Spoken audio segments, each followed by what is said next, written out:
जय हिंद, वंदे मातरम। साथियों, आज बात करेंगे एमबीए कोर्स के बारे में। एमबीए को लेकर आपके जितने भी क्वेश्चंस, जितने भी डाउट हैं, उन सब का आंसर आपको आज की इस वीडियो में मिलने वाला है। एक एक पॉइंट को मैं डीपली एक्सप्लेन करने वाला हूं कि एमबीए क्या होता है, इसके लिए एलिजिबिलिटी क्राइटेरिया क्या होता है, कौन कौन से एंट्रेंस एग्जाम होते हैं, एडमिशन प्रोसेस क्या रहता है, बेस्ट कॉलेज यूनिवर्सिटी कौन से हैं, कितनी फीस लगती है, इसको करने के बाद क्या सैलरी पैकेज मिल सकता है, एमबीए करना चाहिए या फिर नहीं करना चाहिए। और एमबीए को लेकर एक बहुत ही इंपॉर्टेंट पॉइंट भी है जो मैं आपके साथ डिस्कस करने वाला हूं। तो आज की वीडियो बहुत ही इंफॉर्मेटिव होने वाली है, वीडियो में अंत तक बने रहिएगा। और यदि आप चैनल पर पहली बार आए तो चैनल को सब्सक्राइब कर लीजिएगा, बेल आइकन को प्रेस कर लीजिएगा, क्योंकि मैं आपके लिए इसी तरीके की इंफॉर्मेशन वीडियो लाता रहता हूं। तो साथियों, बात करते हैं सबसे पहले कि एमबीए क्या होता है। अगर फुल फॉर्म की बात करें तो लगभग वो सभी को पता होगा, मास्टर ऑफ बिजनेस एडमिनिस्ट्रेशन, जो कि आपका 2 साल का एमबीए पीजी डिग्री प्रोग्राम है, जिसको आप ग्रेजुएशन के बाद करते हैं। यदि आप एमबीए कर लेते हैं तो आप क्या हो जाते हैं, पोस्ट ग्रेजुएट हो जाते हैं। एमबीए में आपके 4 सेमेस्टर होते हैं, इसको सेमेस्टर मोड में कराया जाता है और इसमें काफी सारी ब्रांचेस हैं, अलग अलग ब्रांचेस में कराया जाता है, जिसको अभी हम डिस्कस करेंगे कि आज के समय में कौन सी ब्रांच बेस्ट है।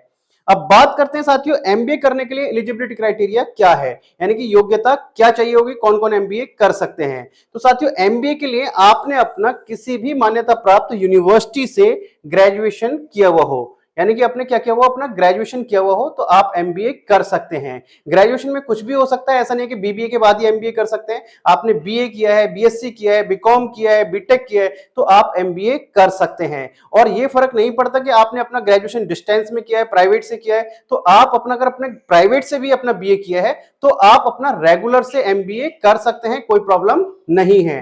तो आपको एलिजिबिलिटी क्राइटेरिया क्लियर हो गया होगा। अब बात करें साथियों, आपका ग्रेजुएशन में 50% मार्क्स होना अनिवार्य है, यानी कि कम से कम आपके 50% मार्क्स होने चाहिए। यदि आपकी कोई कैटेगरी लगती है एससी एसटी, तो वहां पर आपको 5% की छूट मिल जाती है, 45% पर भी आपका एडमिशन हो जाता है। बहुत सारी यूनिवर्सिटीज के अपने अलग अलग क्राइटेरिया हैं, वहां पर 45% का आपको क्राइटेरिया मिलेगा और 40% पर भी एडमिशन हो जाता है। लेकिन अगर जो स्टैंडर्ड की हम बात करें तो मिनिमम 50% आपके मार्क्स ग्रेजुएशन में होने चाहिए। अब इससे आगे बात करें साथियों, कौन कौन से एंट्रेंस एग्जाम इसके लिए कंडक्ट कराए जाते हैं। तो साथियों, 3 लेवल पर लिखे हुए हैं, नेशनल लेवल, स्टेट लेवल और यूनिवर्सिटी। तो इसमें सबसे पहला है नेशनल लेवल की। यदि हम बात करें तो सबसे फेमस जो आपका एंट्रेंस एग्जाम है वो है आपका कैट का, जो आपका एमबीए के लिए कराया जाता है। पूरे भारतवर्ष में आपका एंट्रेंस एग्जाम कंडक्ट कराया जाता है, जितनी भी नेशनल यूनिवर्सिटी है, आईआईएम है, उसके लिए आपका ये एंट्रेंस एग्जाम कंडक्ट कराया जाता है। यदि आप इसको क्लियर कर लेते हैं तो आप अपना नेशनल यूनिवर्सिटी या आईआईएम में अपना एडमिशन ले सकते हैं। इसके बाद में स्टेट लेवल, जैसे आपका उत्तर प्रदेश में आपका स्टेट यूनिवर्सिटी है तो उसके लिए आपका एंट्रेंस एग्जाम कंडक्ट कराया जाता है, एकेटीयू। इसी तरीके से और भी काफी सारी स्टेट में अपने एंट्रेंस एग्जाम कंडक्ट कराए जाते हैं। इससे आगे बात करें साथियों, यूनिवर्सिटी लेवल, जो आपकी ब्रांड यूनिवर्सिटी है, जो आपका अच्छे लेवल पर यूनिवर्सिटी है, वो अपना एंट्रेंस एग्जाम कंडक्ट कराती है। जैसे आपका एसआरएम है, अमेठी है, सिम्बायोसिस है, और भी काफी सारी यूनिवर्सिटी है, उनका अपना खुद का एंट्रेंस एग्जाम होता है, उसके बिहाफ पर वो एडमिशन लेती हैं। अब बात करें साथियों एडमिशन प्रोसेस की, कि एमबीए में एडमिशन के लिए प्रोसेस क्या रहता है। तो 2 तरीके से एडमिशन होता है। एक तो मैंने आपको बताया एंट्रेंस के थ्रू आप एडमिशन ले सकते हैं। दूसरा है, काफी सारी यूनिवर्सिटी और कॉलेज क्या करते हैं, मेरिट के बेस पर एडमिशन लेते हैं, यानी कि जो आपके ग्रेजुएशन में मार्क्स आए हैं उसके बिहाफ पर वो आपका मेरिट तैयार करते हैं और उसके बिहाफ पर एडमिशन लेते हैं। तो आपको क्लियर हो गया होगा, एंट्रेंस और मेरिट दोनों के बेस पर एडमिशन कराया जाता है। इससे आगे बात करेंगे साथियों कि इसको करने के लिए फीस कितनी लगती है। तो साथियों, जो एमबीए की फीस है वो बहुत ज्यादा वेरिएशन है फीस में, ऐसा नहीं है कि एमबीए की फीस कोई फिक्स है। तो एमबीए की फीस लेकर के मिनिमम अगर हम बात करें 50,000 पर ईयर से लेकर के और 10 लाख 15 लाख पर ईयर तक की फीस हो सकती है। वो डिपेंड करता है कि आप किस कॉलेज यूनिवर्सिटी से कर रहे हैं। तो एमबीए की फीस डिपेंड करेगा कॉलेज और यूनिवर्सिटी पर। साथियों आगे बात करेंगे, लेकिन उससे पहले एक बहुत ही इंपॉर्टेंट इंफॉर्मेशन आपके साथ शेयर करनी थी।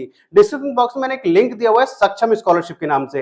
हर साल सक्षम एजुकेशन हजारों बच्चों को स्कॉलरशिप प्रोवाइड कराता है। तो यदि आपको भी किसी भी कोर्स में एडमिशन लेना है तो वहां पर जाकर आप अपना रजिस्ट्रेशन कर सकते हैं। आपको कंफर्म हो जाएगा कि आपको कितनी स्कॉलरशिप मिल सकती है। आपको 100% तक स्कॉलरशिप दी जाती है और ये जो रजिस्ट्रेशन है बिल्कुल फ्री ऑफ कॉस्ट है, किसी प्रकार का कोई शुल्क नहीं है। अब इससे आगे बात करते हैं साथियों, नेक्स्ट है कि बेस्ट कॉलेज और यूनिवर्सिटी कौन से हैं, कहां से हम एमबीए कर सकते हैं। तो साथियों सबसे पहला है कि आप किससे कर सकते हैं, आईआईएम से कर सकते हैं, यानी कि इंडियन इंस्टीट्यूट ऑफ मैनेजमेंट से कर सकते हैं, जो कि इंडिया में अलग अलग जगह पर है। सबसे पहले अगर हम बात करें तो अहमदाबाद की बात आती है, दूसरा कलकत्ता से कर सकते हैं, बेंगलोर से कर सकते हैं, लखनऊ से कर सकते हैं, इंदौर से कर सकते हैं, शिलोंग से कर सकते हैं, रोहतक से कर सकते हैं, यानी कि सबसे पहला आईआईएम से आप कर सकते हैं। इसके अलावा और भी काफी सारी यूनिवर्सिटी है जो कि बेस्ट यूनिवर्सिटी है, डीयू से आप कर सकते हैं, जामिया मिलिया इस्लामिया से आप कर सकते हैं, आप एसआरएम से कर सकते हैं, अमेठी यूनिवर्सिटी से कर सकते हैं, बिजनेस डून से आप कर सकते हैं, आप निम्स यूनिवर्सिटी से कर सकते हैं। यानी कि एमबीए के लिए बहुत सारी अलग अलग यूनिवर्सिटी हैं, जो बेस्ट यूनिवर्सिटी है वहां से आप अपना एमबीए कर सकते हैं। आपको किसी एक पर्टिकुलर यूनिवर्सिटी के बारे में जानना है तो वो भी आप मेरे से कमेंट बॉक्स में पूछ सकते हैं, उस पर भी मैं आपके लिए डिटेल वीडियो बना देंगे। अब इससे आगे बात करें साथियों कि आज के समय में किस ब्रांच से एमबीए करना चाहिए। एमबीए आपका अलग अलग ब्रांचेस में होता है, जैसे एचआर से, फाइनेंस से, मार्केटिंग से, आईबी से, किससे आज की डेट में करना चाहिए। लगभग 40 से भी अधिक ब्रांचेस हैं जिससे आपका एमबीए कराया जाता है। इसमें अगर मोस्ट पॉपुलर की हम बात करें, जिसमें सबसे ज्यादा जॉब्स हैं, तो वो आपका सबसे पहला आता है अभी आपका, आप किससे कर सकते हैं, फाइनेंस से कर सकते हैं, मार्केटिंग से कर सकते हैं, एचआर से कर सकते हैं, आईबी से कर सकते हैं, आप सप्लाई चेन मैनेजमेंट से कर सकते हैं, डेटा साइंस से आप कर सकते हैं। तो ये कुछ बेस्ट ब्रांचेस हैं, जो सबसे बेस्ट ब्रांचेस हैं, जिसमें सबसे ज्यादा जॉब ऑप्शंस हैं, तो आप इनसे अपना एमबीए कर सकते हैं। एमबीए में आपका डुअल स्पेशलाइजेशन भी होता है, जिससे आपका 2 ब्रांचेस आप एक साथ ले सकते हैं, जैसे आप एचआर और फाइनेंस से कर सकते हैं, मार्केटिंग आईबी से कर सकते हैं, यानी कोई भी आप डुअल स्पेशलाइजेशन से आप एमबीए कर सकते हैं।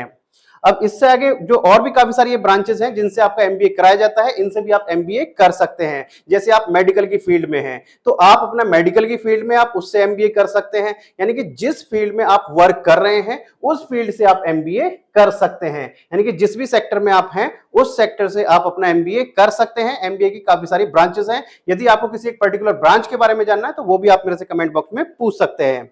अब बात करें कि एमबीए तो हमने कर लिया, क्या उसके बाद में हमें जॉब मिलेगी, किस किस फील्ड में हमें जॉब मिल सकती है।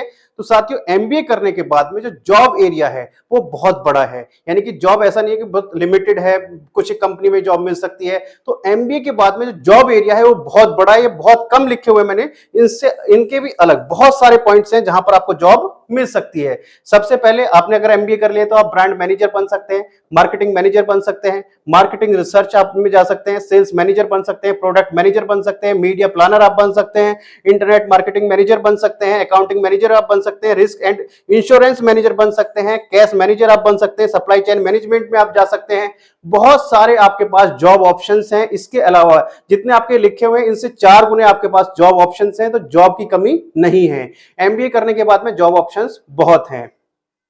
लास्ट में अभी हम बात करेंगे कि एमबीए करना चाहिए या फिर नहीं करना चाहिए, किसको करना चाहिए किसको नहीं करना चाहिए। अब बात कर लेते हैं कि सैलरी कितनी मिलती है। तो साथियों जो सैलरी डिपेंड करता है वो डिपेंड करता है कि आपने एमबीए कहां से किया है और किस ब्रांच से किया है, इन दोनों चीजों पर डिपेंड करेगा। सबसे पहले अगर हम हाईएस्ट पैकेज की बात करें, भाई आपका जो हाईएस्ट पैकेज हो सकता है डोमेस्टिक में वो कितना हो सकता है भाई, जो आपका जो डेटा निकल के आ रहा है तो वो है आपका 55.88 लाख, यानी कि पर एनम। तो ये आपका हाईएस्ट पैकेज हो सकता है। इसके अलावा अगर हम बात करें भैया मीडियम की, तो मीडियम में आपका 25 लाख पर एनम हो सकता है, और अगर एवरेज की बात करें तो 26.13 आपका पर एनम का पैकेज आपको मिल सकता है। अब अगर हम बात करें इंटरनेशनल, तो इंटरनेशनल में कोई लिमिट नहीं है, वो सीआर से भी ऊपर जा सकता है, यानी कि 1.3 सीआर आपको पैकेज मिल सकता है पर एनम का। तो एमबीए में पैकेज की कोई लिमिट नहीं है, वो डिपेंड करेगा कि आपने एमबीए कहां से किया है। यदि आप किसी अच्छे कॉलेज यूनिवर्सिटी से करते हैं तो आप पैकेज की कोई लिमिट नहीं है। अब लास्ट में साथियों जो मेन पॉइंट है कि एमबीए करना चाहिए नहीं करना चाहिए, किसको करना चाहिए किसको नहीं करना चाहिए।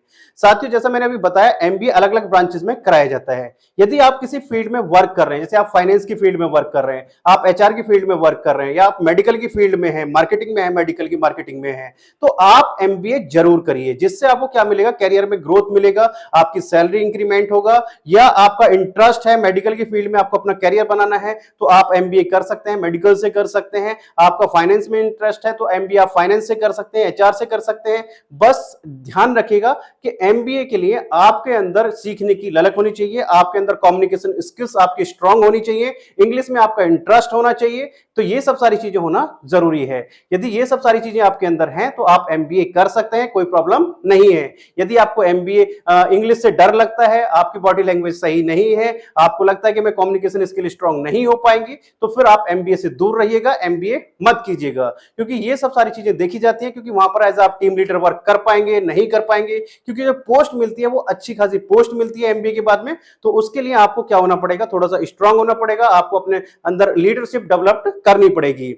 तो आई थिंक आपके जितने भी डाउट है वो सब क्लियर हो गए होंगे। यदि आपका अभी भी कोई डाउट या क्वेश्चन रह गया है तो आप मेरे से कमेंट बॉक्स में पूछ सकते हैं। मैं जितने जल्द से जल्द होगा उसका आंसर या उस पर वीडियो बनाने की पूरी कोशिश करूंगा। तो साथियों, यदि आपको वीडियो इन्फॉर्मेटिव लगी हो तो अपने एक प्यारा सा कमेंट करना मत भूलिएगा, क्योंकि आपकी तरफ से मेरे लिए मोटिवेशन यही होता है। तो चलिए साथियों, मिलते हैं आपसे नेक्स्ट वीडियो में इस तरह की इन्फॉर्मेशन के साथ। तब तक के लिए जय हिंद, जय भारत।